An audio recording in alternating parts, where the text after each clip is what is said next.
انجمن تاجران آغا رحیم group کی جانب سے اوستا محمد میں بڑھتی ہوئی بدامنی، چوری، ڈکیتی واقعات کے خلاف اوستا محمد سٹی پولیس تھانے کے سامنے احتجاجی قائم کر کے احتجاج شروع کر دیا۔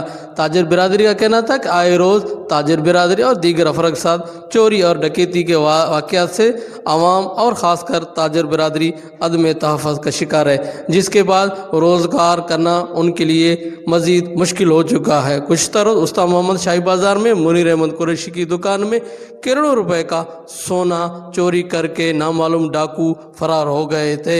اس حوالے سے انجمن تاجران آغا رحیم گروپ کے تاجر برادری نے وش نیوز سے بات چیت کرتے ہوئے کہا، آج حاجی منیر احمد قریشی زرگر صاحب جو ہمارے اوستا محمد کے ہیں، رات اس کی کوئی 3.5 کروڑ روپے کی جو واردات ہوئی ہے، اور چور حضرات نے جو ہے ویلڈنگ مشین لائی ہے اور جو ہے اس کو تالا کاٹنے والی ایک لیزر مشین ہے وہ بھی لائی ہوئی ہے، جس سے 3.5 کروڑ کا سونا لے کر فرار ہو گئے اور ہمارے چوکیدار کو باندھ دیا ہے۔ تو اس وجہ سے انجمن تاجران سید رحیم آغا گروپ آج پرامن احتجاج پر ہے اور شام تک اپنا لائحہ عمل تیار کر کے ساری بازار بھی بند کریں گے، اور اگر کل پرسوں تک ہمارے معاملات حل نہ ہوئے تو ہو سکتا ہے پورے بلوچستان میں سید رحیم آغا گروپ کی طرف سے ہڑتال ہو جائے۔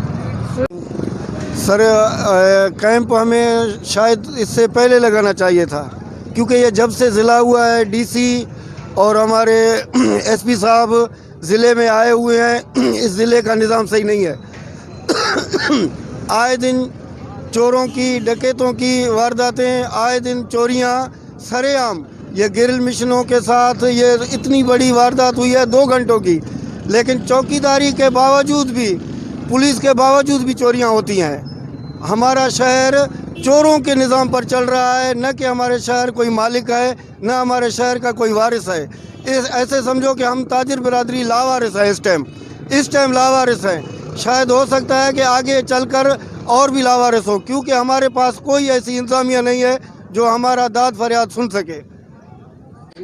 تاجر برادری کہنا تھا کہ اوستا محمد پولیس علاقے میں امن و امان اور تاجر برادری کو تحفظ دینے میں بری طرح ناکام ہو چکی ہے۔ آئی جی بلوچستان اس حوالے سے نوٹس لیں۔